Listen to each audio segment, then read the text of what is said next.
আমি আবারও আসলাম শাহ দরবেশের মাজারে এই কারণে, তার কারণ মাঝে মাঝে দেখে রাখতে হবে যে ভাঙাগুলো যে আর নতুন করে ভাঙছে নাকি।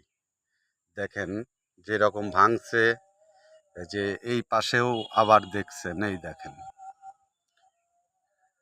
এই পাশে তো ভাঙা ছিল না সেই দিনে, কিন্তু এই পাশেও দেখছি আবার ভাঙছে। কি চাচ্ছে এরা আমি বুঝতে পারছি না আসলে। বলে কয়ে হচ্ছে না, হ্যাঁ, বলে কয়েও হচ্ছে না, কি হচ্ছে আমি বুঝতে পারছি না।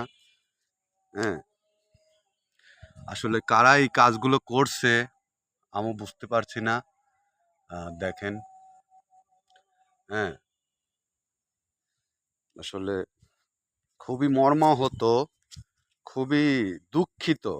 কেন নয়, পীর আউলিয়ার মাজারে আমরা আসব সবসময়, এসে একটু আহ, মাজার জিয়ারত করব, এই তো ব্যাপার। দেখেন দান বাক্সটারও কি অবস্থা। এখানে একটা দান বাক্স ছিল, বাক্সটাও কত খারাপ অবস্থা, নাজাহেল অবস্থা। হ্যাঁ, নাজাহেল অবস্থা, কিন্তু কি অবস্থা দেখেন।